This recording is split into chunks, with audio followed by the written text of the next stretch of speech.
the goddamn dogs! Métal Maniaques, le podcast de Kristof G pour les métalleux tripeux d'horreur. Dog will hunt. He'll tear your soul apart. Métal Maniaque, épisode 57. Content de vous retrouver, cher Métal Maniaque. Septembre 2025, je suis on ne peut plus en feu. Je suis enthousiaste. J'espère que vous allez bien, autant que moi. Parce que, bon, j'ai un épisode vraiment cool à vous présenter avec une invitée qui revient pour la troisième fois, hein, deuxième retour de Dan Bukszpan, auteur émérite, un Américain. Hein, on les aime quand même, les Américains, même si il y en a des gentils. Auteur émérite de plusieurs tomes, plusieurs livres de référence sur l'histoire du rock. Il a publié une encyclopédie sur le métal, un livre sur Rush, un livre sur Ozzy Osbourne, hein, on en parle un peu pendant notre conversation, là, qui nous a récemment quittés, et un livre sur Iron Maiden.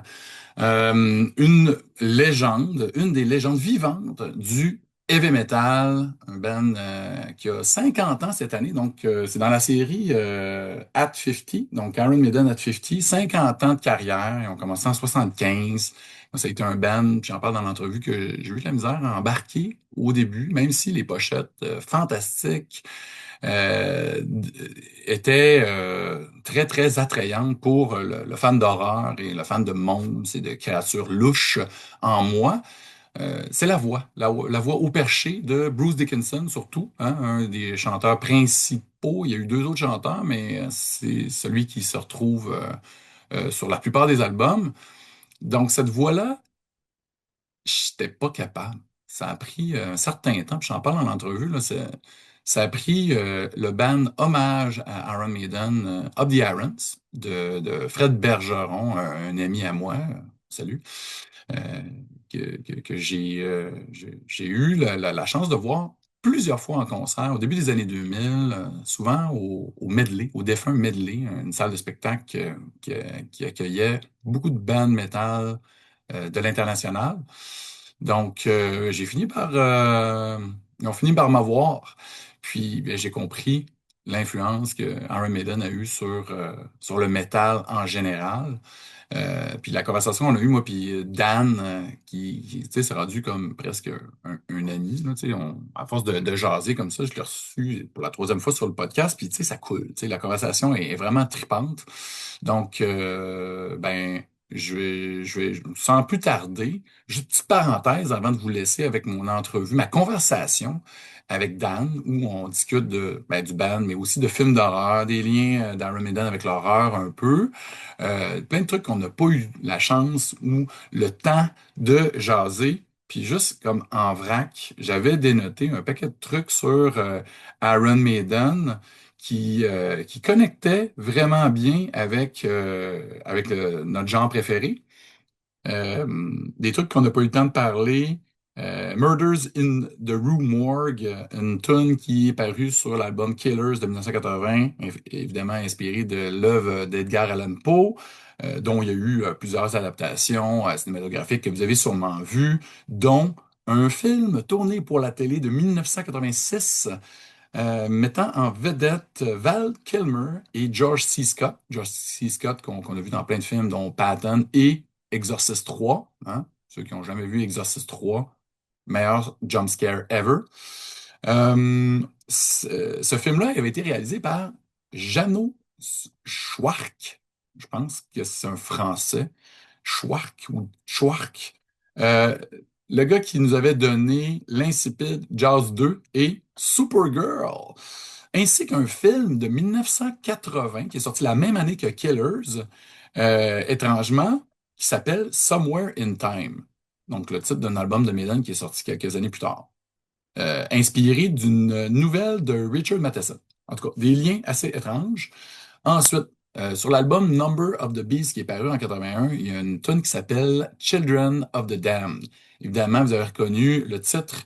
C'est le titre d'une suite d'un film britannique de 1964, qui est la suite du film tout aussi britannique de 1960, qui s'appelait Village of the Damned, que vous avez peut-être déjà vu ou pas. Un film, je crois qu'il était en noir et blanc à l'époque, avec des jeunes blonds platine, cultes, très, très mystérieux, des enfants tueurs. Puis qui avait été refait en 95 par nul autre que un ami de l'émission, en fait, un ami, une légende vivante, hein, donc je ne l'ai jamais reçu sur le show, quoique j'ai déjà eu la chance de le rencontrer et de faire une entrevue avec lui.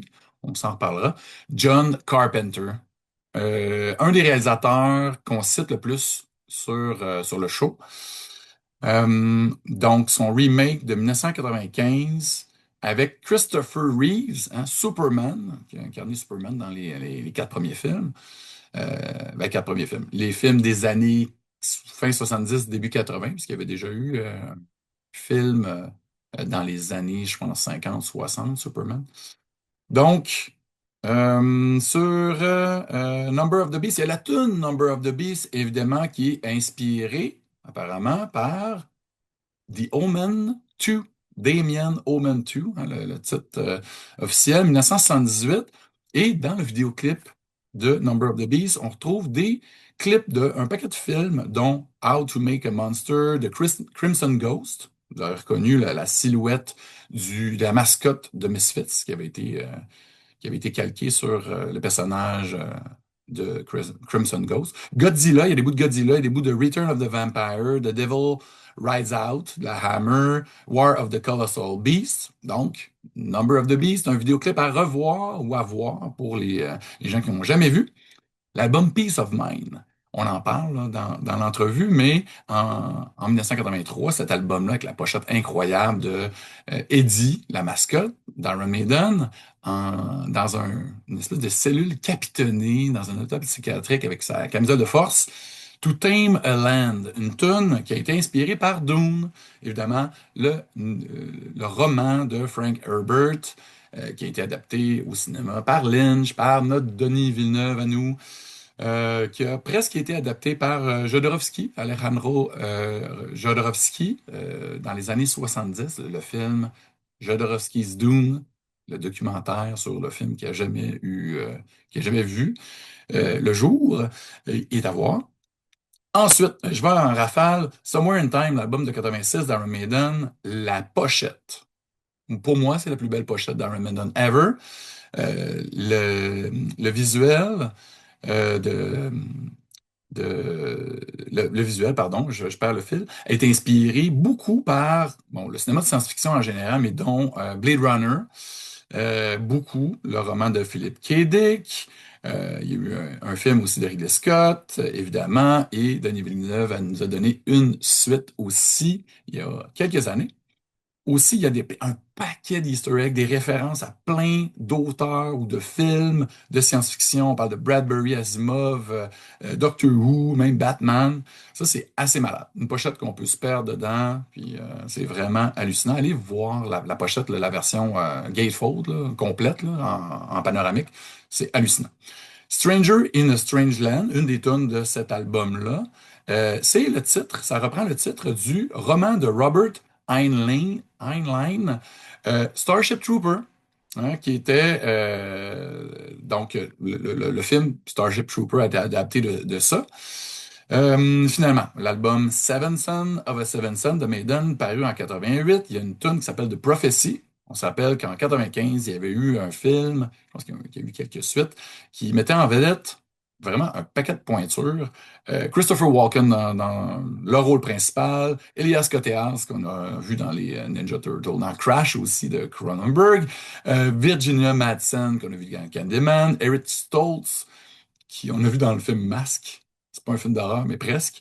Et, évidemment, Pulp Fiction, la scène de la seringue, c'est assez hallucinant. Et Viggo Mortensen, hein, le Aragorn qu'on connaît tous, mais qu'on avait vu aussi dans Texas Chainsaw Massacre 3, Leatherface. C'est pas lui qui joue Leatherface, mais c'est très divertissant. Et finalement, hein, je vais arrêter après ça, je vais vous laisser avec mon entrevue avec Dan.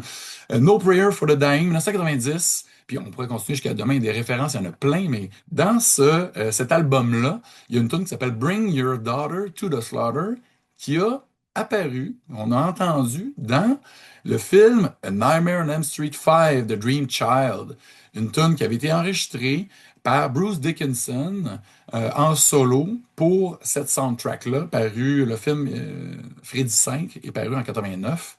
Puis ils ont pris la pièce, puis ils l'ont mis sur No Prayer for the Dying. Donc, une petite connexion avec Freddy, toujours cool, plein de belles références. Donc, et, dernière parenthèse, un petit peu plus personnel, hein, l'autopromotion, le tome 2 de l'histoire, là, ici avec le background, l'histoire de 5 grands groupes métal du Québec, volume 1, que je tiens dans mes mains, aura sa suite. Moi, j'en avais parlé sur le podcast.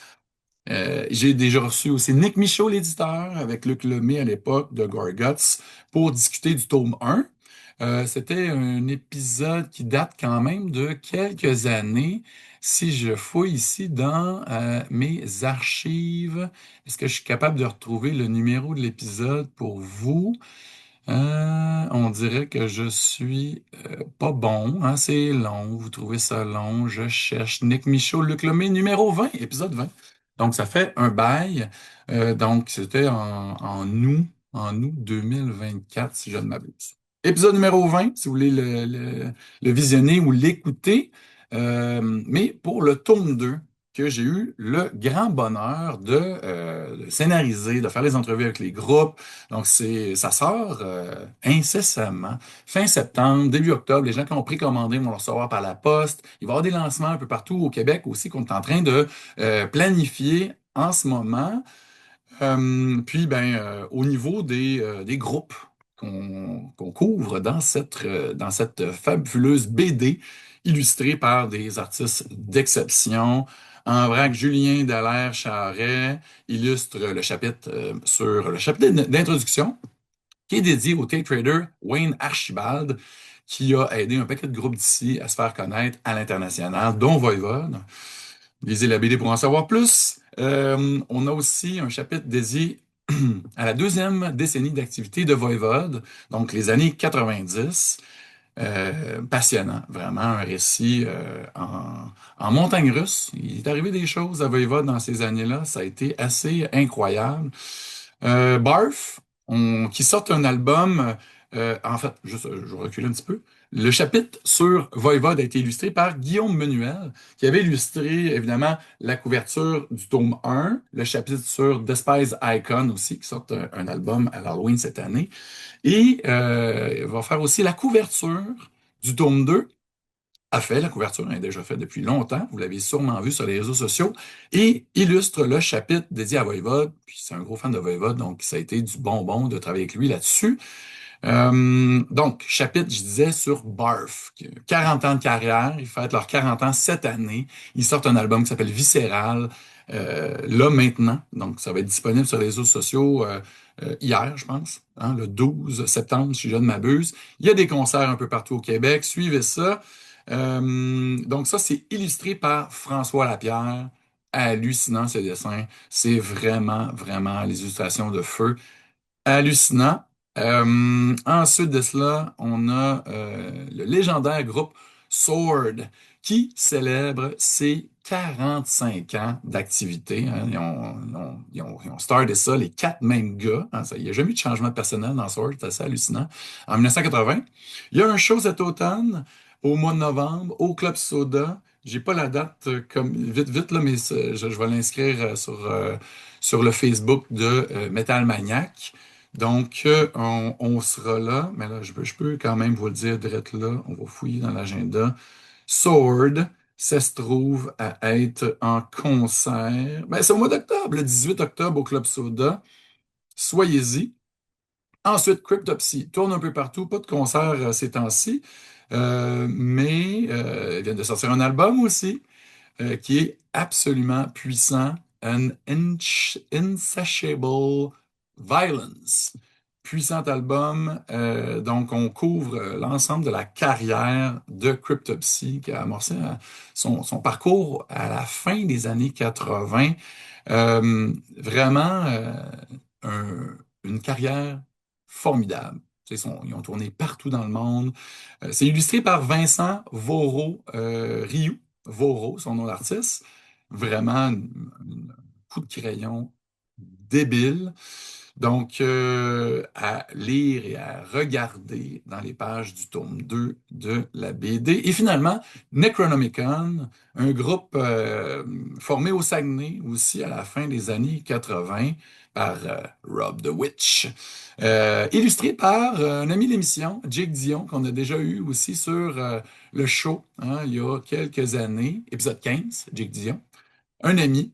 Donc, vraiment tripant Necronomicon, The Book of the Dead. Donc, il y a vraiment une petite touche un peu lugubre dans cette BD. Vraiment tripant. Donc, autopromotion terminée. Mais il y a quand même beaucoup d'horreur, je dirais, dans les thématiques. Ça va vous parler aussi, cher Métal Maniaque. Donc, sans plus tarder, même si mon intro était fucking longue, je vous laisse avec mon entrevue avec Dan Bukszpan pour parler d'Iron Maiden. Dog will hunt. Tear your soul. Hello, hello. Hey, hey, how's it going? I'm great. It's great to see you again, Dan. Yeah. So, I have to say, I've this is now my third go round with uh-huh. you Yeah. and a couple of other people, and this is getting to be like just visiting with old friends instead of like, oh, I have to promote something. Okay.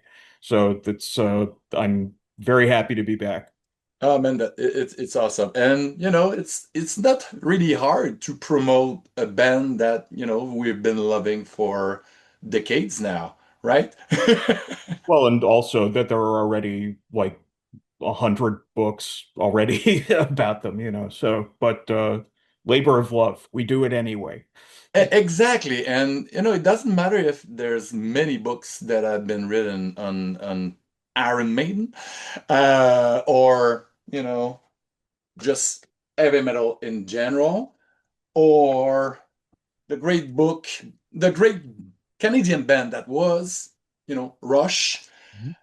or one of the greatest metalhead that ever lived, the probably one of the first one, Ozzy Osbourne, who died recently a few weeks ago. We briefly chat about this lately while booking this interview, this conversation. It's not an interview, it's a conversation about music. But let's just start by talking about a little bit about Ozzy. We spent an episode on the great Ozzy Osbourne, but you spend a lot of time researching his oeuvre and listening to his music over the years. So what does Ozzy leaves you with? What's the thing that you will always remember Ozzy about? Well, I mean, number one will just always be the music of Black Sabbath. That will always be, that's the top of the mountain right there. Exactly. Followed closely by the first two solo albums with Randy Rhoads. Mm, But what I was really struck by when he died, mm, was I was really not expecting millions and millions of people to just have this outpouring of love for him. I mean, right. I loved him, and Mhm. so to me, it makes sense that I was upset about it. But I kind of forgot how universally beloved he became. Mm. Uh, and I don't know if you watch, like the funeral and all that stuff. No, But not yet. In fact, I don't know. Maybe I will, and I haven't watched the whole back to the beginning show as well. But yeah, but I will. So you yeah, watch it? You watch the funeral and everything? I saw, little video clips. I saw pictures of all the flowers that were left at the Black Sabbath bridge and all that. Mhm. And it just reminded me of when Princess Diana died. Mm. And that's the only Mm. thing I, when Queen Elizabeth died, I don't think there was as much mourning over it. Yeah, yeah, Uh, right. That's crazy just to think about it because he was kind of repulsive to most in the 80s, to the establishment, and everyone thinks thought he was the devil. yeah, And now he got a royal funeral, an electric royal funeral, yeah. probably. Uh, It's crazy. yeah, I mean, I knew, certainly after I wrote my book also, Hmm. that the show, The Osbournes, Yeah, was really what made him, this completely a mainstream. superstar. Yeah, Yeah, and like put him in the hands in everyone's homes. yeah. But I mean, I remember, the cover of Speak of the Devil with Hmm. the fangs and the blood, and of course there's the bat and all Yeah, that stuff. the lore. Yeah, and I mean, I remember, I mean, I was in high school when all that was happening. And I remember, the attitude towards Ozzy Osbourne and people who liked him Hmm. was, oh, you must sacrifice goats to Cthulhu, and just you could not be less of a part of polite society than by listening to Ozzy Osbourne. And it's I You couldn't be normal. No, and I mean, I honestly, I feel the same way about Iron Maiden too. Just the way, Hmm. in Right. both cases, the way they first presented to people and Hmm. their, the image and all that. Yeah. I just remember, 90% of people just being like, "Nope, goodbye," just they Yeah. didn't want any part of it. It's crazy. And then he does this show, and Hmm. he's America's grandpa, Yeah. and And he's funny and people love him. right. But what's interesting is through all that time, he didn't do anything differently. Exactly. He was still exactly the same Yep. guy. Yep. And I mean, I will say I did not watch the concert because when this is sort of hard to explain, but when it went on, I kind of felt like this is sort of cruel to make this poor Yeah. suffering man Sick, get man. up there and sing. That's Hmm. just terrible. How could you do that to him? Yeah, I was totally with you on that. That's Yeah, why I but haven't watched it yet because he's in a chair. He's kind of tied to a chair, and it's sad for me. he was really suffering. Yeah. He was really sick. Then he died. Hmm. And I realized that the concert was exactly the correct thing and was exactly the thing that needed to happen, I think, for him. Hmm. Totally. Because I don't think he would have given himself permission Hmm. to check out without one last performance, without, Yeah. we're gonna go for one last time. I just, because he was he was just so naturally a performer and so naturally an entertainer, and he loved the fans. Yeah. And that Totally. was his whole life. That was Hmm. everything to him. Yeah, And and he made a big party out of it, and they raised money for yeah, charities, and that's so honorable just to have done that. And of course, all the bands that he inspired, they just jump in. Yeah, I'm there, and I don't want to be paid, and it's yeah, great to pay homage to him and his legacy while he's still there. I mean, that's not a small thing either. Yep. That he got to go to his own funeral. Kind of, yeah. First of all, only Ozzy Osbourne could attend his own funeral. But we have to say he was kind of a living dead anyways. He was supposed to be dead like years ago. Maybe 50 years earlier, and Probably. Yeah. then over and over again after that. Mm. And I think for me, because he had defied death Yeah. so many times, I think Mhm. on some level, eventually I just got used to the idea of, He's oh, he'll immortal. never die. Yeah, exactly. Like He'll like just go. Lemmy, Motorhead, Lemmy. That was the same thing. Yeah, when Lemmy died, I was shocked because I was like, he can die? Lemmy can die? Because On on his birthday at Christmas, that was like mind-boggling to me.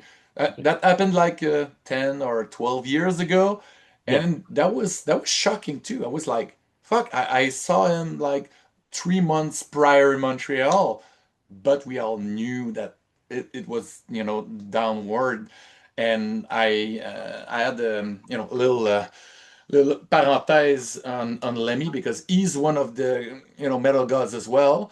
I knew that I was to shoot him with my camera on that show for the last time because there was no way he was going to keep on doing what he was doing at that time. And I was like really careful during those three songs that we are allowed to shoot in the pit at concerts, that those three songs were, I took my time to do like zooms, close-ups of his face and everything. That was so special. But I wasn't there at the Back to the Beginning show, Ozzy Osbourne, but a friend of mine, a good friend of mine that I've known for 30 years or so, went there for his 50th birthday. Oh That was wow. his birthday gift to him. He went with a pal, a good friend of his, and they went to that wonderful experience show. And two big shows. One, they went to see Slayer as well, and they went to everywhere in London. And he brought home a few pieces of paper that fell in the arena, and that Oh wow. Okay. that one. He put it in a little plastic box for like a Mhm. coin, and that's a confetti from the Oh event. wow. He brought six and he gave me one because he knew I'm a metalhead or like him, and we have been writing like for 20 years, both of us, in pretty much the same medias, and I'm a collector. So, that piece of paper, it means something to me. So that's I crazy. I could not make out what it says on the back. I could see the front, Oh, but I could oh, not make that's it says Black Sabbath, Aston Villa, the date, Birmingham forever. That's it. Oh, okay. All Yeah, right. yeah. Yeah, In black and purple, of course. of- naturally, yeah. Yeah, yeah. But it's funny though also that you mentioned Lemmy because I think Lemmy also died just like 2 weeks after his last performance. Maybe not like exactly to the day like Ozzy, but I mean, It's similar. I mean, to me, it says a lot about heavy metal. Mm. Uh, Lifer. You cannot, you're a lifer, you're a metalhead until the end, if you're yeah, a real and one.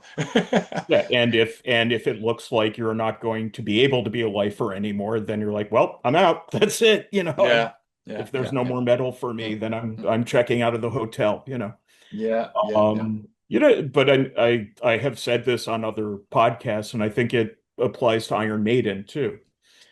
All these guys are lifers. Yeah, and man, And it's crazy. I got to see. Yeah, the book looks amazing as always. thank you. Quattro. They're amazing. I know that you're not part of collecting those stickers, VIP passes and all, but just seeing, the old school pins. It's a great coffee table book, as always, and a great overview of the wonderful career they had and they're still having. It's Yeah. crazy. I saw the band last October, and that was my third time. So Mhm. I'm first time I saw them in 2008, first edition of a Montreal festival called Heavy MTL for Montreal and Montreal. for metal. And they were headlining with Motley Crue. Of course, Motley Crue were not that good, but that's how they are. Mhm. But Iron Maiden, that was the first time I saw them live, and I was blown away. I knew I was going to get a big spectacle, Mhm. but I didn't understand that they kind of created that, with, of course, the kisses and the band with big theatrics, but it's been 15 years or no, yeah, something like that. And I saw them two times after that. In 2019, I saw the Legacy of the Beast tour, Mhm. and last year, that future past kind of Yeah. thing. It's still fucking amazing. They're I crazy at their age. I'm blown away. I I brought my son to Oh see yeah? them in 2017. He was 10 years old. Oh, nice. I will add, he was bored out of his mind because it was dad music, you know. Oh fuck. And well, 10, I mean, 10-year-olds don't, Yeah. they don't give a shit. And, you know, now he's 18 and he Mhm. likes them. But at the Mhm. time, it was very much like, oh, you know, dad's dragging me to Mhm. his thing that he's doing. But But it's okay, sometimes it takes a while. For yeah, you didn't click with Iron Maiden right away. not at first, no. But what I was really struck by though, when I saw them with him in 2017, you know, they completely brought it as they Yeah, always yeah, do. yeah, I've never, I've seen them 3 times. It was excellent every single time. yeah, yeah, yeah. And this time it was right after Bruce Dickinson he had gotten over cancer in That's his, right. in Throat his, cancer. yeah. And It's you would crazy. never know it from watching that show, you know, because he was still, you know, it's like Pavarotti still with, you know, everything was flawless. They were, you know, I know. I was sort of like, man, these guys they just don't stop, you know. And Hmm. one thing that's kind of important to think about is, you know, we say 50 years, Hmm. but for Yeah, a lot of bands who are like, it's our 50th anniversary, it isn't really yeah. because they'll have these huge gaps, you know, sometimes like 20 years, Oh something yeah. not Sometimes together and they're not there's playing. pauses and yeah, Right. reunions and Yeah, these guys they never have quit. never stopped, No, not for a minute. And no. they're right now, as we're talking, the band is on a little bit of a break, but Bruce Dickinson is on a solo tour. I know he's in Montreal next week. That's nuts. That's nuts. You know, and they're all about 70 years old. And I believe Nico would still be with the band if he had not had his stroke. I think he would still Exactly. be. Yeah. Yeah, Uh, yeah, because I actually last year I saw that he wasn't eating everything like he was used to. And but it didn't show that much. It was because I was paying attention, because I was kind of, wow, he's there behind the kit still after a year and a half after his stroke. yeah, Sometimes you recover from that. So I my was. my dad had a stroke a few years ago, and he's just not the same anymore. And Mhm. it's just, you know, and his mind is still there, and he's still the same person, but you know, his mobility, he Yeah. needs a walker, and Mhm. it, you know, and it's not gonna get better. It's not gonna come Mhm. back. Yeah. Nico A with drummer. that's the drummer from the Trooper, Yeah. not just any drummer, but you know, one of the most like technical superhero. This guy can play anything, you know. And when he joined, Steve Harris was saying like, even if he was blackout drunk Mhm. last night and can't even remember what city we're in, the second the show starts, he's right on it, you know. That's it. Yeah. And for him, Pros. For Nico, I'm sure, you know, not being able to do what he used to be, I'm sure that was heartbreaking for him. I'm sure that was Yeah. horrible. I'm sure he felt like he was letting the band down, Yeah, you that's know. right. But But those guys could have retired like years ago. oh, People retired at 55 sometimes. It's crazy. you know, I am a defender of the Blaze Bailey years. Oh yeah? Yeah, and a lot of people, if you're on social media, will say they should have just stopped right there. Oh yeah. Terrible. And now it's 30 years later, Mhm. and there's not only are they still going, but they play those songs. They play Blaze Exactly. Bailey songs. So they've been continuously going the entire time. I don't think they like vacations. I don't think No. they like breaks. I No. think this is what Yeah. they want to do with their lives, you know? Exactly. That's what they're great at. And there's the relationship with the fans. And I know, from where I am in Quebec and Montreal, they've been coming since 80, since the early days. And 1981, I think that was the first one. And last year, 21st Montreal show. It's pretty intense.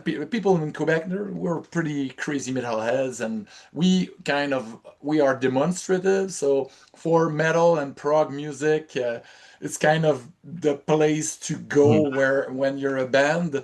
And I forgot what I was going to say, but just yeah, those guys they love their fans, and it shows because if those shows, once in a while they promote a new album, and the next show they do a best of, Yeah. and they mix, they change, and they bring old songs back, and the rhyme of the ancient mariner. It's crazy to see that song live last year.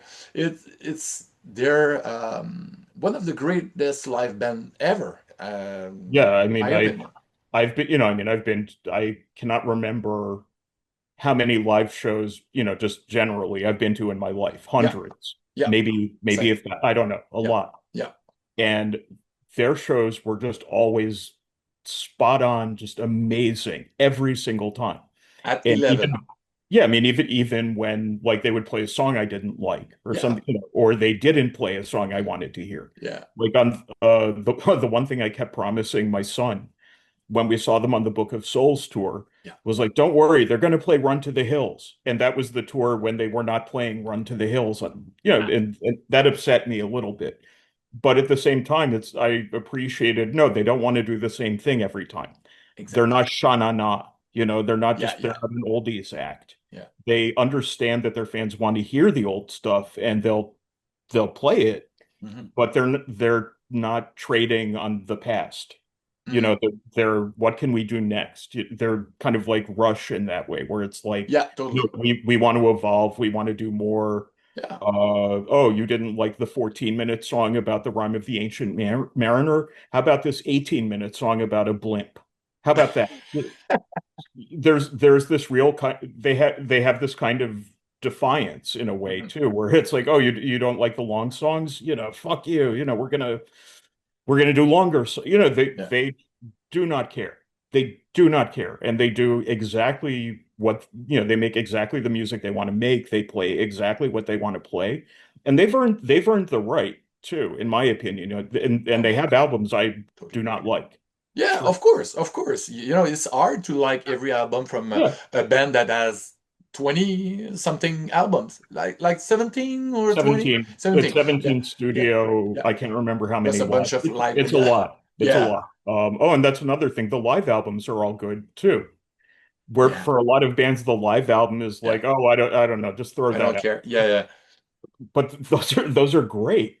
yeah, yeah. Uh, like the version of Children of the Damned on the live Book of Souls CD Oh yeah. is amazing, and it's just like they just don't stop. It's incredible.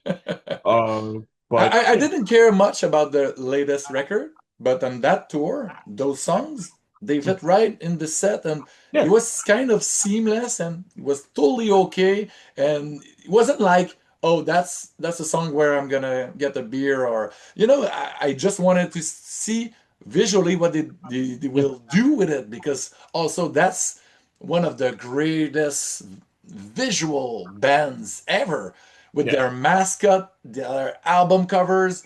My wife, she bought, those Oh wow, reissues, yeah, like 80, 88, I think, the first seven records. And those are just amazing with all the singles and picture disc. And yeah, it's visually, Derek Riggs with Eddie, it blew the mind of so many musicians. And when I do those interviews with the metal bands, and it always go down to the Iron Maiden covers, because you go into the record store, it's there, it speaks to you, and you yeah. wanna touch it, you wanna own it, you wanna listen to it, and it's like the entry of so many other worlds. Mhm. What's the Well, and first album cover from Iron Maiden that you saw? Can you remember? oh God, it had to be Number of the Beast. If it wasn't, no, you know what? It may have been Peace of Mind. Oh 'Cause yeah. my friend had the tape, so it's like 1983, 84, Uh-huh. something like that, and I'm looking, I wasn't totally into it yet. And I'm kind of looking at it and I'm like, I was a little fascinated because it's like, why do they want to present themselves this way? Because this for a lot of like regular music listeners, this must really sort of put them off. Like, they've Mhm. got this scary picture on the front, which I'm sure, a lot of mainstream music buyers right there were like, no, and my You must children. be crazy to buy this. It's a crazy person in the is what's the name? That's the thing that you snap On in the the back. back patch. No, no, no. The thing that he wears on that cover, piece of mine. It's a straight Oh, the jacket. straight jacket. Straight Yeah, jacket. That's yeah. such an amazing cover. It's crazy. I believe that is one of the greatest record covers of all time by anybody. And it screams at you, man. Yeah, It's and that's what I saw, and I was just like, and why? and, and with that typo, just Yeah, classy but yeah, scary at the same time.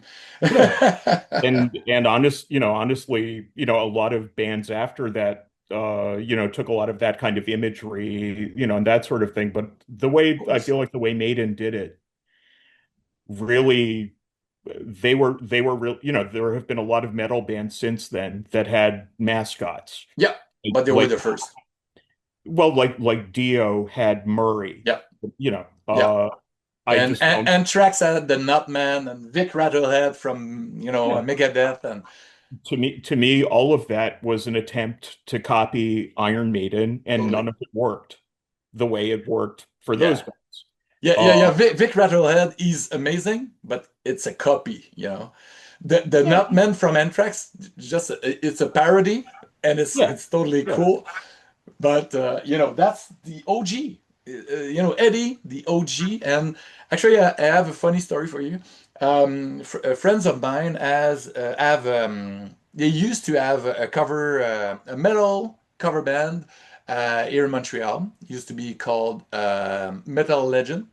And they covered a bunch of songs from the best bands in the 80s and 70s, and I got to wear they had a Eddie costume, Wow. so I got to wear it on stage once, and my wife, she always made fun of me because I was like, when I had to exit the stage, I was throwing kisses at people, Yeah. dressed as Eddie, and that was so funny.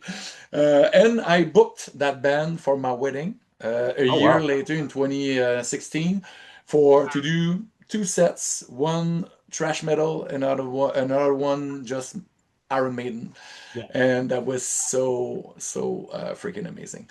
So during the course of researching to find fun facts and just history in general, summing up in those glossy pages, Mhm. what did you learn that you didn't know? What's the Uh, funniest thing that you learned? the funniest thing Yeah. probably was just that Nico McBrain opened a rib restaurant in Florida and that it won Best Ribs of 2012. And when I saw that, I was like, this really doesn't help the book. This really doesn't help the story, but I'm putting that in the book. Yeah, I need to tell people to go in Florida, eat ribs at Yeah, eat ribs. Nico's. A friend of mine, he went to the 70,000 tons of metal Yeah. cruise, and like 6 months before the show, because he was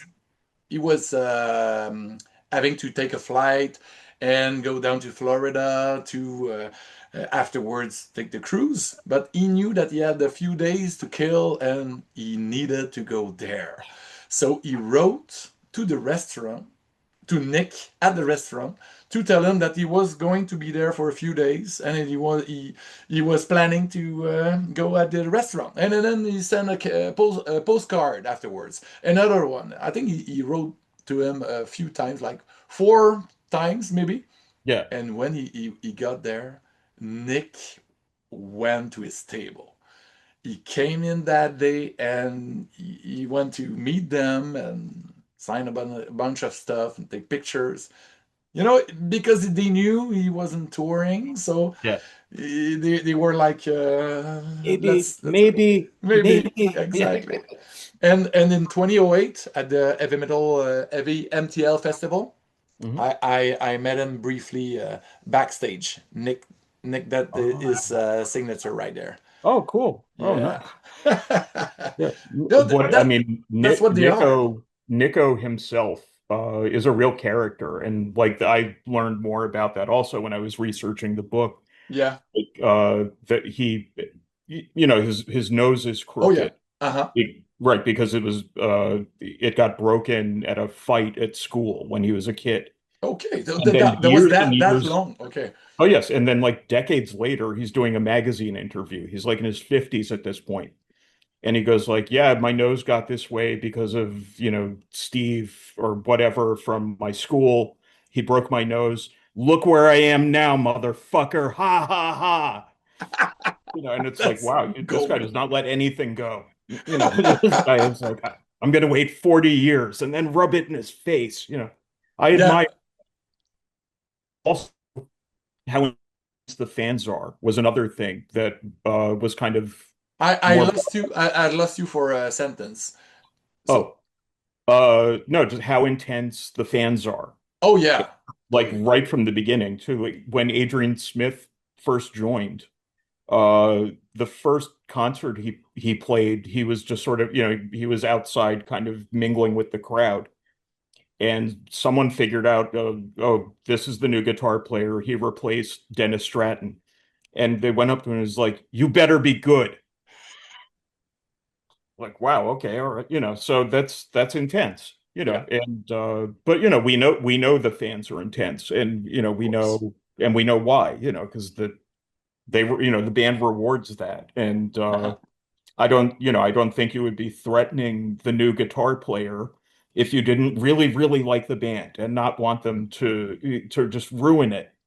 Yeah. But there were people who didn't like Bruce when he first came Of in course. Of too. course. And like I never knew that the air raid siren was an insult from a fan. To me, because to me, when I first heard that, I was like, yes, he's the air raid siren. Exactly. That's a great nickname for him. And then Yeah. I It realized sounds positive. I thought it was All of a sudden. positive. Yeah, Yeah. to me, it's positive. But Mhm. this a fan wrote in and he's like, this new guy sucks. Bring back the old guy. This new guy sounds like an air raid siren. I hate it. And then he's with the band for 40 years. So, it's Yeah. Yeah. Yeah. no, but I think with a band like that that's had such a long history and has put out so many albums, you can have fans of different eras and, Totally. different records. You're not going to, I don't think you're going to find like there isn't one record where every single fan is like, that's the one. There are a few like Power Slave, which is Hmm. my favorite. Yeah. That you'll hear people bring that up a lot. You'll hear Number of the Beast brought Yeah. up a lot. Somewhere in But time. yeah, but you don't hear, there's no Led Zeppelin 4. The Yeah. one Yeah. Yeah. that everyone's like, that's the one. That, because Totally. they kept doing it. Hmm. They just kept churning it out. And it was only, I think it was like only in the beginning of the 90s that I Yeah. felt like they were starting, like No Prayer for the Dying. I've Yeah. just never been able to get into that album. Fear of the dark. Fear of the Dark was like Some songs. slightly better, but Yeah. it just felt to me like they kind of didn't want to be there. It felt like, Mm. But which it I was a know. different era as well, because that was the grunge and Yeah, alternative, and metal people were like kind of I don't want to listen to that anymore, like for yeah. a lot of kids, at least. But they were kind of, I don't know where, if I fit in there anymore, I guess sometimes for those metal bands, for a lot of bands anyways. Well, I mean, in the 90s, metal bands either got more underground and more extreme, Hmm. or they gave up, and what Maiden did not do either one. What they did, they get this new guy, Blaze Bailey, and Yeah. take this complete left turn with the music, possibly because they were thinking like, well, no one's really listening to metal now anyway, so let's take a chance. Let's see what happens. Uh-huh. And when you listen to those records, and even No Prayer for the Dying, like even the ones I don't like, when you Hmm. listen to them, they're still kind of timeless. And you don't listen to them and go, oh, it's the 90s now, and they're trying to sell out. Hmm. Yeah. No, maybe they I know that Bruce was having a hard time in the band at the beginning of the 90s, and that does, I think, play out in the music a little bit. Mm-hmm. It doesn't ruin it, but you can just kind of tell like something is a little off. Mm-hmm. But if you listen to it now, you wouldn't go, "Oh, that's 1992." I can tell because of the Yeah. producer that they're using and the length of this, just none of it. Mm-hmm. And it's the same with the Paul Di'Anno stuff. Mm-hmm. And I can't. So do you like the early records? The So you're first two, yeah, the first two Iron Maiden records, in my opinion, are perfect. it's awesome. And they're the only Iron Maiden records where I don't skip any songs. Oh yeah, The only ones. Those records are so fucking good. it's raw, it's intense. Raw, my They're God, yeah. angry.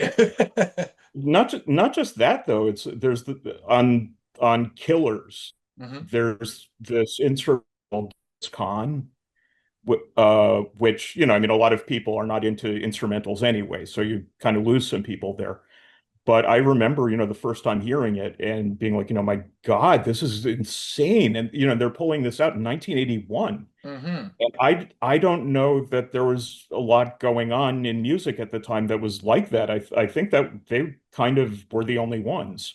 Yeah. And, and on the other side of the record is the song Purgatory, Hmm. which to me, that's early speed metal. Yeah, totally. And I can't, at the tempo that it's at and everything, I can't think of too many other bands that were going on at the same time Hmm. that were also at that level. I mean, that was really intense, like, very fast tempo, faster than Motorhead. Uh-huh. And I can just see, Dave Lombardo sitting by it and going, like, Uh-huh. oh, okay, all right, okay, so we'll do And that. guys from Metallica as well, and Yeah, they were but all listening to Iron Maiden. oh, 100%. When I first started getting into Metallica and stuff, Hmm. a lot of people had told me like, thrash metal is very influenced by Black Sabbath. Yeah, but not And I would all. listen to Ride the Lightning, and I didn't hear that at all. I heard Hmm. Iron Maiden. Yeah, And totally. yeah, Melodic wise, and as you said, and it's instrumental that's there as well, and Metallica, and a lot of melodies, yeah, and the bass up it's front as it's well. it's very influenced by prog rock Uh-huh. also, which a lot of Totally. people don't necessarily pick up on, especially on the early records. That's hard to Yep. pick up on, but it's Hmm. there.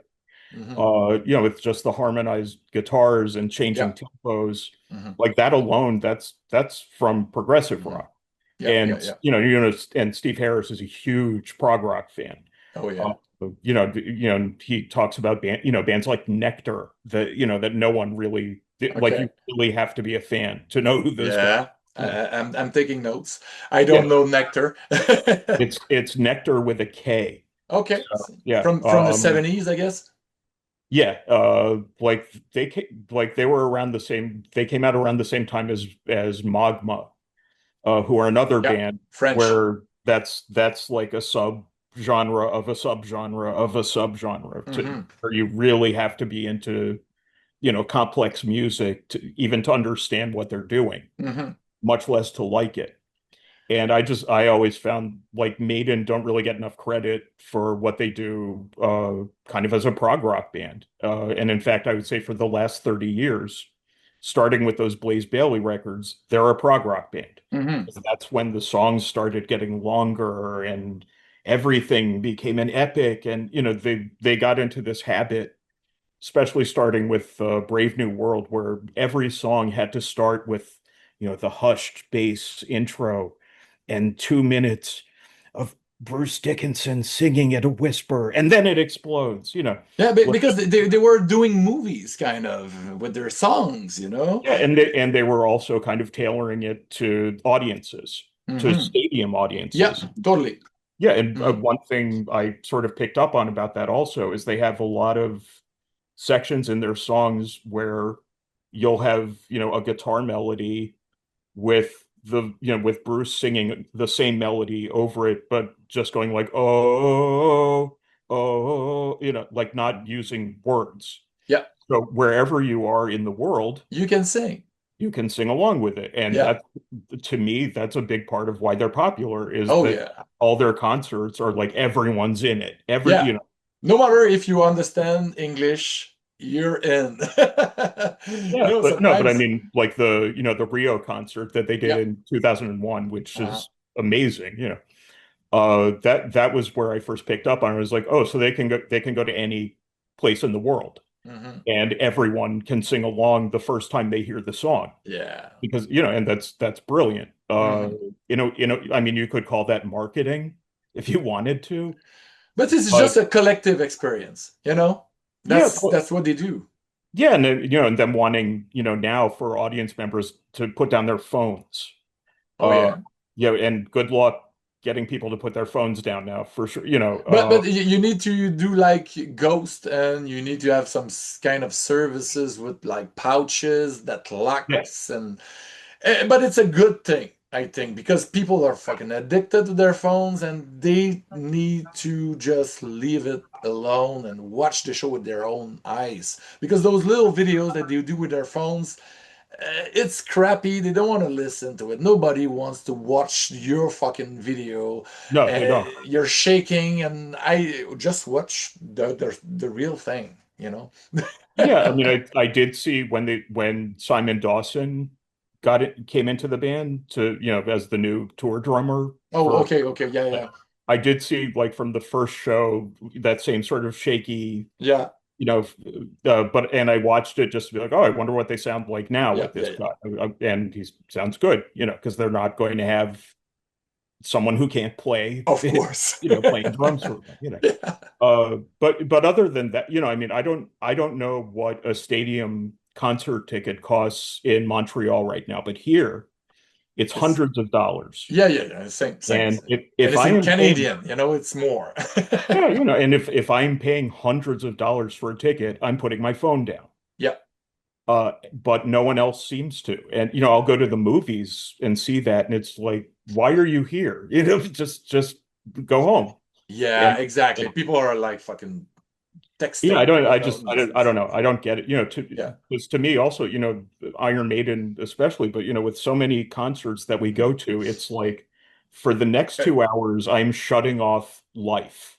Yeah, I'm just here, and I'm just going totally. to have this experience, Yeah. and then I can go back to my life and my phone later afterwards. An hour and a half, 2 hours later, and if people are died during that an hour and a half, they're gonna be still dead after. So there's nothing that prevents you to watch the show.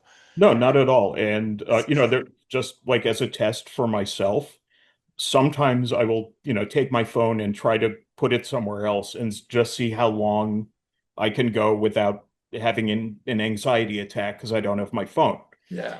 And it'll go for like an hour or something like that. And then Mhm.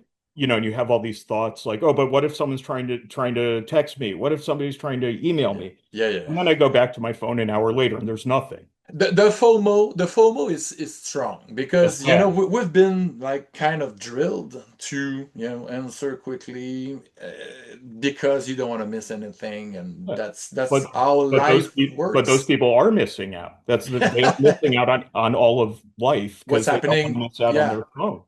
exactly. And when you go, as you said, to a concert, it's so amazing. For me, music lives live, and I'm tired of seeing those little screens, Yeah. filming and just arms in my way of seeing the concerts because people are trying to film it.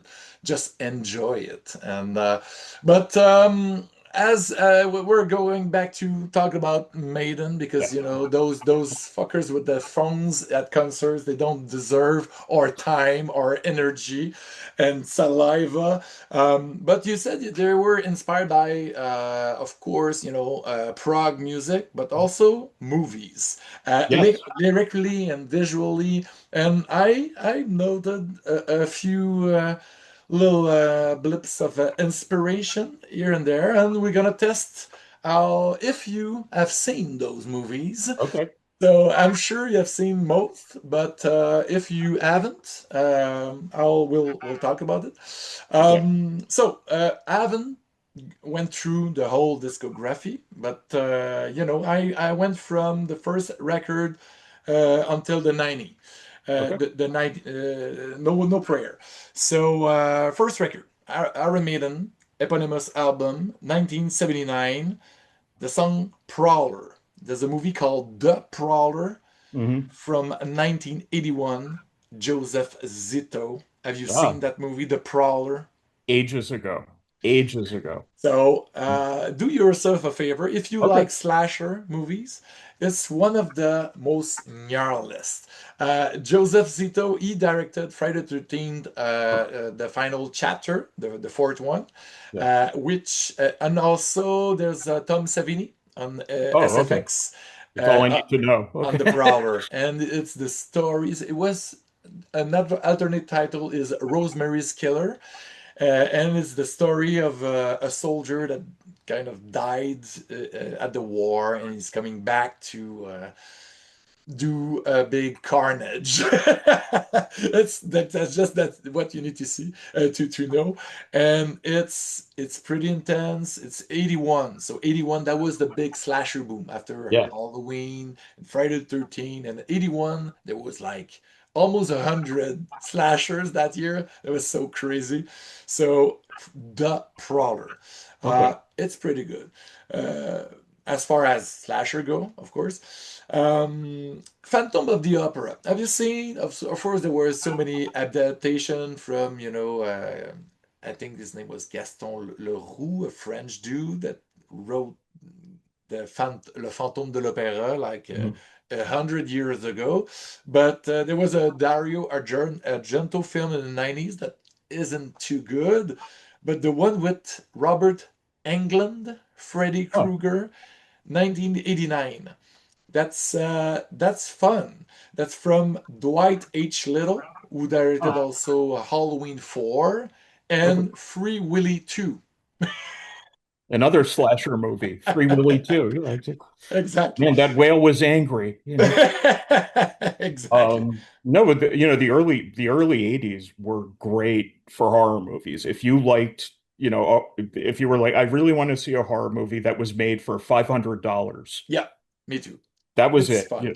I Yeah, love yeah. that stuff. Mhm. Obviously you watch it today and you're like, okay, so this, it's a little shoddy, and you can see how there was not a lot of money to go around and all that. But I And mean, I, it there's other reason to enjoy it nowadays with technology and then the yeah, rubber of the era and the gore, but that there was something real about those movies, when I you compare it to CGI nowadays. well, as we discussed previously, Uh-huh. CGI was the worst thing to happen to horror movies, in my opinion. When it's done right, when it's done with practical, with the right amount of each, sometimes it works. But I prefer practical, of course. I'm Yeah, old. yeah. I want to see squirt. Oh I yeah. want to see jugular vein squirt. You Oh know, yeah. and you can only get that's practical effects. Yeah. Yeah. Yeah. Because CGI doesn't know how to be messy. Yeah. That's right. Everything is very orderly, and when someone gets their jugular vein cut, there's just splatter everywhere. Everywhere. Exactly. And yeah, and they don't, and there's no program for that. No, it's kind of hard, and I understand that if you're making a movie and you have to do a really gory effect, it's expensive because you have to clean after if you want to do a second take and Yeah, everything. And with gore, it's easy because you add it afterwards, but it yeah, looks fake most of the time. sure. But that's so Well, sometimes even today they do practical and it's coming back. And I don't know if you saw it, just the movie that popped into my mind, the most gruesome film that I seen in months was The Substance. Have you seen it? I have not. You But know, you know everyone's what it been is? telling me, like, Yeah, let's come on, what's yeah. what's wrong with you? But I mean, I know, I've heard a couple of things that I know what you're talking about. But you're not prepared. Even if you heard things, you cannot phantom what it's going to be. It's pretty intense. It's over the top, but also serious about it, and but it doesn't shy away from just going at 11. And this Demi Moore, Is it like Reanimator level gore? I would say even society. Oh wow. Okay. So Okay. you're at that level, and it's thought-provoking as well. It's criticizing the society at the same time, and um, but it's fun, it's bleak, and it's robbery, and you're Oh, gonna okay. love it. Great. Okay. Yeah. I will watch it later Watch list. on your recommendation. Yeah. You have to. But that Phantom of the Opera with Robert Englund wasn't so great, but it was fun because he was kind of at Yeah. his peak at that Yeah. time. 89. He was like the superstar that Freddie made him. Oh yeah. So that's pretty. I only saw the original Phantom of the Opera with Lon Chaney. Yeah, That's the only one I ever saw. And when they turned it into a musical, that offended me. yeah. And that's like, no, please don't do that. That's terrible. It Please was don't. classical, cheesy Andrew Lloyd Webber, and I didn't care much about that. Yeah. And it's just half of his face too, right? Like Yeah, just yeah. yeah. So yeah. But Robert Englund, he's disfigured in that. So, he's Good. a real kind of monster in it. So Okay. it's more horror. It's kind of a slasher also. So maybe it's up your alley. Okay, all right. So it's not really a horror movie, but I just wanted to mention it. The song Transylvania, also off of Iron Maiden, the record. Yes. There was a movie like that came out 6 years later in '85 called Transylvania 6 5000. I don't know if Yes. you saw that. I saw it. It was not funny.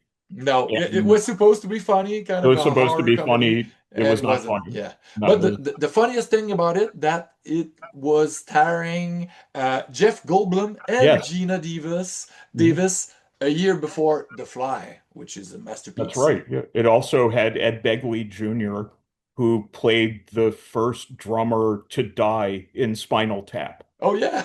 Yeah. Joe Stumpy, I can't remember what they called him, but it's when they're playing Give Me Some Money, Okay. he's the drummer. So Okay. And he played it in that movie. yeah, those guys actually all played those instruments for real. Like they could really Okay. play those, I found recently. Okay. Christopher Guest really played that guitar. That was Mhm. absolutely sadly though, their keyboard player passed away recently. Mm. And one of their drummers also was really the drummer for Atomic Rooster. Oh, And okay. and he died. So Oh shit. art follow, life follows art in a lot of ways. Yeah, that was cursed, Yeah. a Yeah. cursed movie. And they're doing a second one. I think Yes. it's coming out this year or something. Yes, Spinal Tap 2. I think it comes out like next week. Yeah, that's And crazy. they're calling it Spinal Tap 2, and the 2 is Stonehenge. Oh yeah, that's perfect. It's not a horror movie, but I like all sorts of movies, so I'm gonna see it, that's for sure. And it's a reason to go back and watch the original as well. Yeah, Uh, 100%. And I'm the guy that wants to see the sequels and the remakes and the prequels and the requels and everything because sometimes you get lucky, right?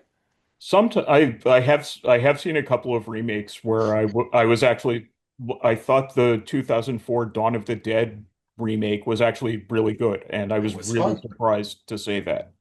I Yeah. thought the remake Texas Chainsaw Massacre? no. It I worked? No, and I you don't like didn't the enjoy it? sequels either. I like No. the original. The original, of course, it's untouchable, but Yes. I kind of like the remake because I was kind of expecting that to be really disappointed, and I kind of enjoyed it. But I'm Oh, a, I'm a, I'm kind of a masochist of all things with the chainsaw in the movie or the title, so I'm permissive. rightly so. No, another remake that I really liked and was not expecting to like was I thought that the remake of Let the Right One In Oh yeah, was really good, and I was really not expecting that to be any good. Let the right one in it's amazing. That was like I was blown away by how they took the vampire subgenre and just sub kind of spin it on his head and didn't even mention the word vampire and Not was so once. subtle. And but the remake, I I kind of I watched it. I think I liked it and I forget Yeah. it about. Yeah, I mean, when I say I liked it, I think I feel the same way about it as you felt about the remake of Texas Chainsaw Massacre, Yeah, where yeah, yeah. I went in, Expectations. well, I went in being like, okay, how are they going to ruin this? Yeah, yeah, How are they going to destroy this beautiful movie that Sweden gave us so hmm kindly? yeah. And they didn't. They didn't ruin it. So Okay. to me, maybe that's the best review. But Yeah, the original, to me, is what I feel like that is art at its highest level, totally. and it's what the horror genre can do at its highest level. I felt the same way about Martyrs too. I felt the same way about the Babadook. Uh-huh. A lot of horror movies have been made like in the last 20 years now, I guess, hmm where the, they're they're dealing with subjects that you can only talk about in horror. Yeah. Like you couldn't make a drama about it. You certainly couldn't make a comedy about it.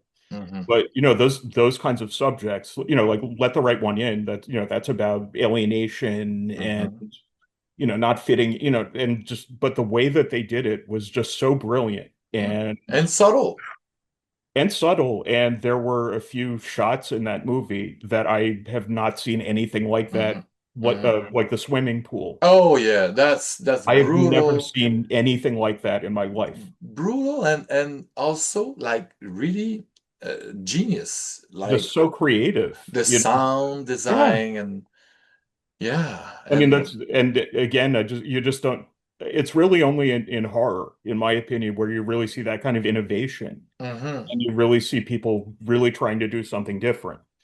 And I see a lot of parallels with heavy metal too, where these movies are made by people who are like, okay, because it's a horror movie, we have already lost 50% of the audience. So that gives us some freedom hmm to do things the way we want. We don't have to cater to the mainstream in what we're doing. So we can do something right. a little different.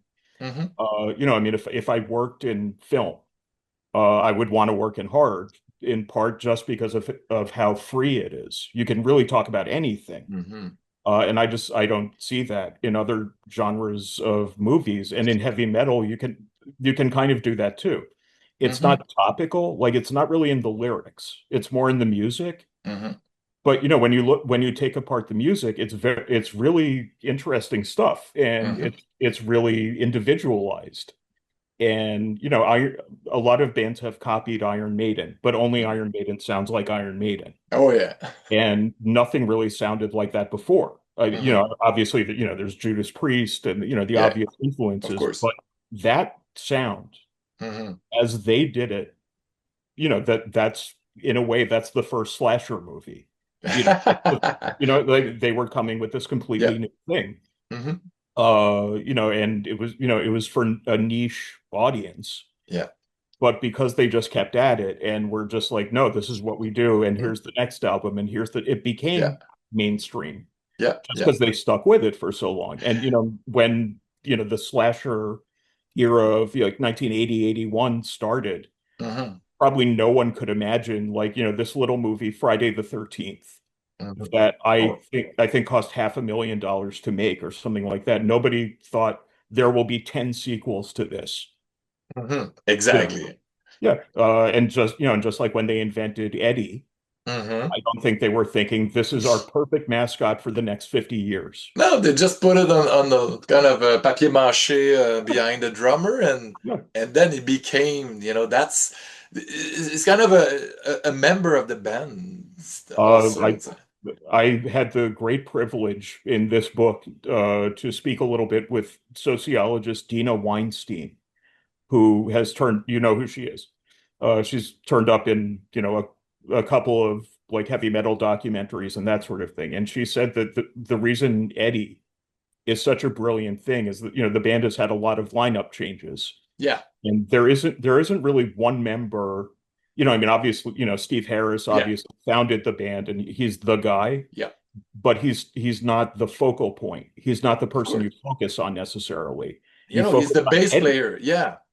Yeah, and Eddie. so whoever has been in the band, whatever has come and gone, Uh-huh. there's always Eddie, 100% of the time. So you always know it's them. He embodies everything that Iron Maiden is. Yeah, that and the lettering, Yeah. the Iron Maiden And logo. Steve Harris, he draw that. Yeah, also, I didn't know that. That's crazy. yeah, I think before starting Iron Maiden and like it really taking off, he had a few jobs. Mm-hmm. And one of them was at a architectural draftsman. Ah. So he just made that logo, and 50 years later, that's still the logo. And again, just like with Eddie, I don't believe he sat down and drew that and was like, there, we're done. We never have to make another logo.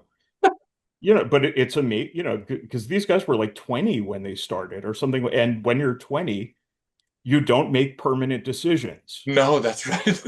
You think you are, but you know, everything falls apart when you're 21, Yeah. you know, or whatever. But these guys are 70 now and it's still going, you know, and That's a beautiful logo. That typo is iconic now, and all the bands got Yeah. inspired by that. And sometimes not so great. You know, the Metallica logo is not that great.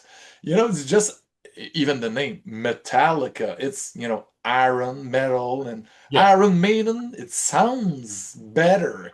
Metallica. You know, that's there was a lot of band with an A at the end, but maybe they started it and I don't know, but it's not the best. It's the most metallic name, but it's still not so great. But Iron Maiden, it's, you know, it stands the I test of think time. I think that's a more metal name than Metallica. I Totally. think Iron Maiden is the most metal name a band can have. Furthermore, Slayer is not bad. if they had not changed it from Dragon Slayer, which is what it originally was, Oh, fuck. yeah, I didn't know. Dragon Slayer, yeah. yeah. To me, they ruined it Yeah. by doing that because you know, just Slayer. Yeah, obviously, I'm not going to say anything bad about that. No, But you're not a big Dragon fan? Slayer that's so metal. Oh my God, you know Oh, yeah. that's like Yeah. ridiculous. Obvious. Yeah, yeah.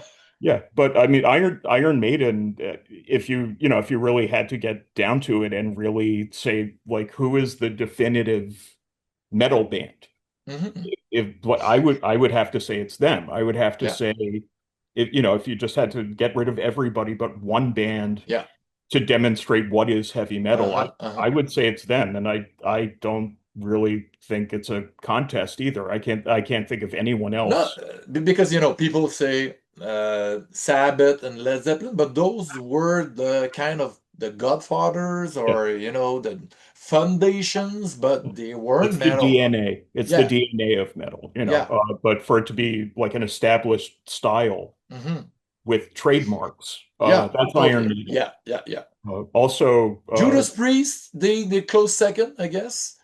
yeah, I mean, a lot of Iron Maiden, you can hear they were listening to Sad Wings of Destiny, and clearly, it's Uh-huh. like, oh, we want to do that, you know. Yeah. And you know, Uh, Scorpions, you know, there's a lot of metal in what they did yeah, or proto metal, but yeah. it's hard rock. Yeah, to me, I mean, really, to me, Iron Maiden they Yeah, were the first band to just take rock out of it yeah, entirely, and yeah, it's metal. This is metal. This is yeah. what we're, you know, because They some of the crystallized early, it.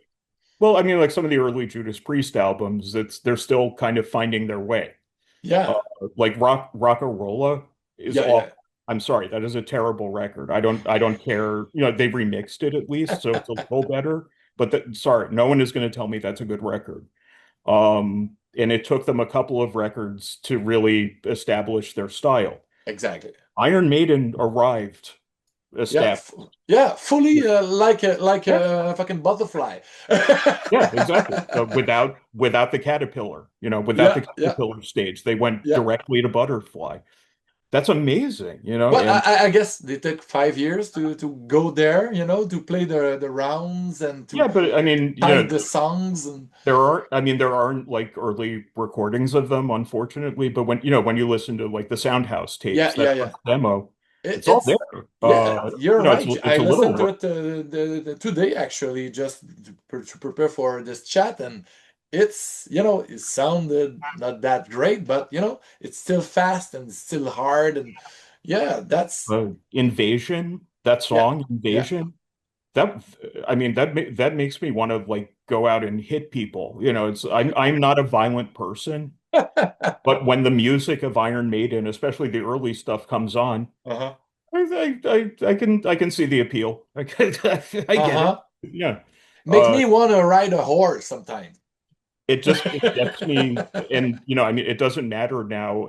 I've listened to all these songs hundreds of times, and it has the same effect on me Mhm. every single time. I have never put on an Iron Maiden song and been like, no, Mm. that's not it. It I, works. Yeah. Aces High. Timeless.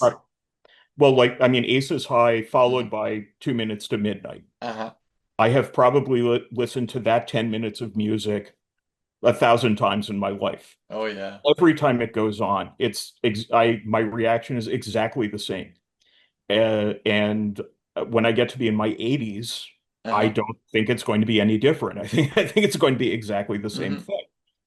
And that is a testament to the timelessness of the music, the Yeah. brilliance of the Yeah. music. Once you get it, you cannot, go back. To No, me, the voice, Bruce Dickinson, high pitched voice, operatics and all, and I wasn't really into it. It took me a while. yeah, It took me. A friend of mine was in an homage, a cover band that were doing Iron Maiden called Up the Irons in Montreal, and my best friend, his brother is a guitar player in that band, and we went to see those shows, small club shows, so many times, and finally I got to understand that those were great songs, and the singing just fit it right in. yeah. And the singing wasn't too far away from what Anthrax was doing, and Anthrax was and still is my favorite thrash metal band. But I couldn't see it, until once, I guess, during a concert, and I finally understand that I was kind of fighting against that voice, but was totally okay to like that voice. Well, I have to give a lot of credit to Ronnie James Dio Oh for yeah, changing my mind on operatic vocals because oh yeah. I was not really that into it at first either. Mhm. Now, of course, that's the only way. Yeah. But this But isn't. I like drawing. I like that What's it? metal. Yeah, no, But I mean, for that it's kind all of good. music, It's all good, but but it's kind of now it's sort of like I just don't see what the problem was that I had at yeah, first yeah, with it. totally. I don't understand why I had any resistance to it. Yeah. One thing that's also very important to mention while we're talking about the operatic singing Uh-huh. of Bruce Dickinson is that while he's doing that, he is running all over the stage. I know. Uh, How can he do that? And drive a plane, a and fucking jet. what, right? Yeah. I mean, the man is a lunatic. The He's man is probably an, Superman, that's the guy. and he beat cancer. Hmm. I mean, just what you name it, he's absolutely, and he likes fencing, and he has a lot of flair, I guess. Exactly. And he just It's that's just how he is, and that's mhm. I mean, like with Ozzy, that was just how he was, and with Bruce, I don't see an act either. I see that's just The who he real is. deal. With Exactly. And with as all you those said, guys, he's such a showman, and he's owning the stage, and he's, kind of just handling the crowd and yeah, making sing and fighting with fucking Eddie, 8 feet Eddie, yeah, and blowing some rockets, and yeah. that's just every single tour is different, and it's surprising, and I don't really see him slowing down. No. It's Uh, crazy. what Bruce Dickinson said is, "We will have to die on stage." And I believe that's what it's going to take, Yeah, basically. Again, the only reason Nico is not there with them right now playing is because his body won't let it. yeah. But and it's not just him. I mean, Paul Diano was performing in a wheelchair Oh yeah. a lot of the time, and they're and maybe it's metal generally where it's like these guys are just like you said, lifers. They are just Yeah. absolutely serious about They this. don't want to give up. No, never. That's it. But their bodies eventually fail, Yeah, yeah. but they would keep going if they could. Like Blaze Bayley had a serious heart attack Oh a yeah. few years ago. Okay. They had to put in 4 stents. Hmm. That's a quadruple bypass. That's like you're a dead man, and Hmm. you're lucky if you get up from that. And he was back on stage like Yeah. 6 weeks later. And when he was getting better, and before he was about to go back on stage, he did this video where he's signing live CDs, and he's like, "Hi everybody, it's Blaze Bayley. I'm Thank you for still your there. time." It's just like I don't know. I don't know what these guys eat. I don't know what's in their diet. I don't know what they're doing, but they just Yeah. have such, he's not even in the band anymore, but they all just have Yeah. such like, But when you go that near to death, I guess you just want to live fully every minute that you have left afterwards. You mentioned having stems and all. I never went anywhere close to death, but my father-in-law just died a few months ago. It was really I'm tough sorry. for my wife and all, and he was cardiac and he had heart attacks and stems, and it still came as a surprise because he was really active and living life fully Yeah. and not just being scared and staying at home. And he was like, kind of, I just want to live until I'm not there anymore, and on we saw him the night before and the next day was gone, because Oh, arts are like that sometimes. yeah. So Blaze Bailey, and his name was Roger Bergeron, and Ozzy Osbourne. So we have to live to tell those stories, in those books and watch those movies. Yeah. So I'm going to go back to those notes I have on movies, if you don't But mind. before you do that, Okay, if I go ahead. may, if you Yeah, will yeah, of indulge course, me, of course. the first time you and I did an interview was for Ozzy at 75. Yeah, He had just gotten out of the hospital you? after 3 weeks of like Oh yeah, it was I very remember. serious. Hmm.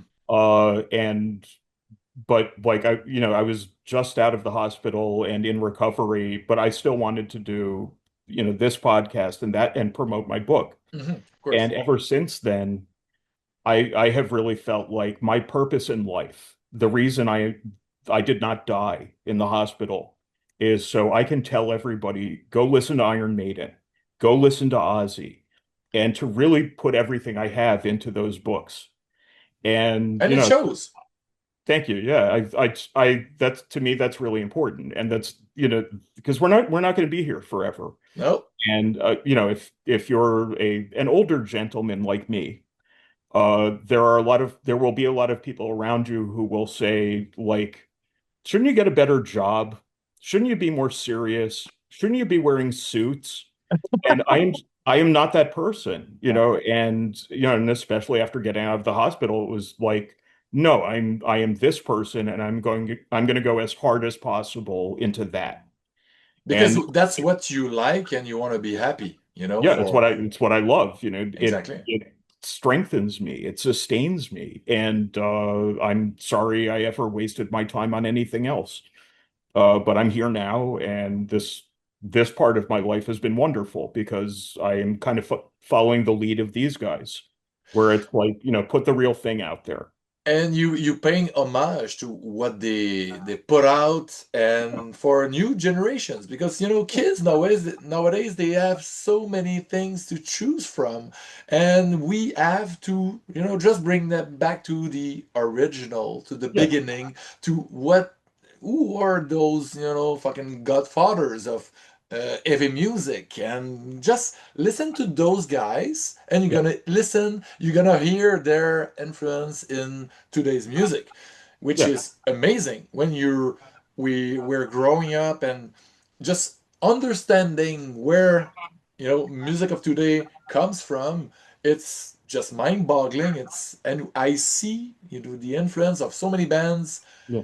in other bands daily almost Yeah. because you made connections and it's pretty rad to have that bulk of knowledge on different topics. It can be Yeah. movies and music and to just ping it forward to other Yeah. people through books and I'm podcasts and yeah, different things.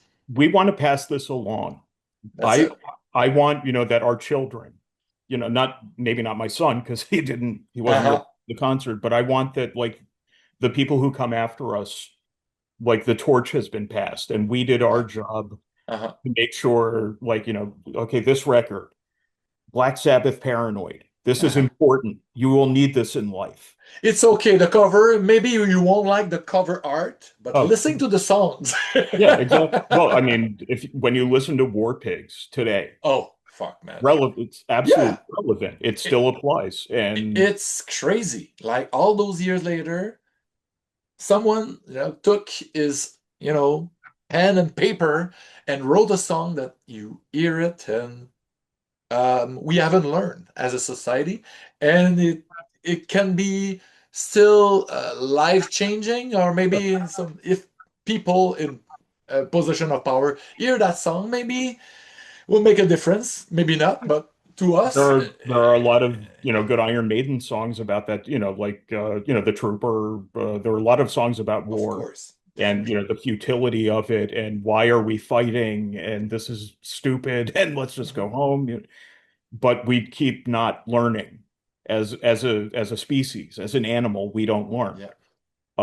But hopefully someday someone will listen to, will actually read the lyrics and be like, oh, war is bad. Okay, all right. But in the meantime, we can listen to those songs and be angry and happy about it because the song is great. Yeah. No, I interrupted you No, earlier. Yeah, it's totally fine because we were just talking about life, yeah, death, and what is in between, and it's life-changing experiences like you had a few years ago that made you just realize what you really wanted to do, what the time you had left, and yeah, those are important lessons that we have to go through sometimes. Sometimes it's a depression. Sometimes if losing your job or yeah. getting, I guess, money problems, or we all have shit to deal with. And Yes. metal and horror movies are a great catharsis for a lot of shit that we have to deal with. It helps you cope. It Yeah, really does. And what I was saying before, in both cases that, both are these art forms that a lot of people kind of are like, oh, that's icky. That's no good. That's stupid. But they're the only ones to me that really have value in helping you cope with your own life and the bullshit that you have to put up with in your own life. I just haven't really had, that kind of like really profound experience watching a comedy. It just hasn't happened. no, Uh, because it's just for entertaining purposes. So yeah, and there's nothing wrong with rare. that. No, Yeah. it's okay. Yeah. Yeah, but when you're dealing with something more heavy, whatever that is, You need something heavy in your mine, ears yeah, or in your eyeballs. yeah, And it's, people should watch more horror and listen to yes, more metal. And I guess there will be less war and pain in the world. But what I wanted to know, Dan, because it's been a great conversation, as always, as for the always. third time, for the 2 last minutes that we have left in that chat, I want to know what's next for you. What are you working on? Is there a new book? I'm Yes. sure there is. I have, well, Iron Maiden at 50 is September 16th. So Yes, mark your go calendar. buy that book. It's a great book, as I said. It looks great. The writing of Dan is really heartfelt. He's a fan, Yeah. and if you're a Maiden fan, you need that book. Thank you. The next thing in March of 2026, I have a book about the Rush album 2112, Oh, wow, which nice. I just finished it like a month ago, and Is that on Quarto as well? yeah, I only work for Quarto. Yeah, they're the best. Yeah, Okay, so Rush, you cannot have I, more too many Rush books, so what I'm one looking one of for. my sources on the first Rush book, when I told him I was doing another one, he said to me, "Wow, you're crazy." So, yes, I'm crazy. Then after that, I just started this, and it's for the end of 2026. I'm doing a book about the Big Four. Oh wow, that's Yeah, great. Oh, and that's awesome. I have been wanting to write something like that probably since I was 18. Oh man. Oh, Yeah. so that's exactly for me. And after that, you have to write a book on Lemmy or Motorhead. Um, And all the other people who, there's so many well, other. no, I mean, a lot of people say it's David Bowie, but to Oh me, oh yeah. it was when Lemmy died that the Hmm. universe Hmm. fell apart. Other people say David Bowie, but Lemmy died a month earlier, Yeah, and I say it's Lemmy. it's different. Anyways, thank you again, Dan. That was such a pleasure to have you on the show once again because, it's easy to talk with you because you're like me, you're a crazy person that likes to Yes, talk about music forever and especially on heavy things, heavy topics, but yes, you know, heavy stuff that makes us feel good. yeah. That's it. That's Makes as other easy as people that. feel bad. Yeah, that's the best part. Yeah, totally. And I'm looking for the next projects that you have, on the plate. It's so awesome that you got to write on the Big Four because it's like a smorgasbord of thrash metal.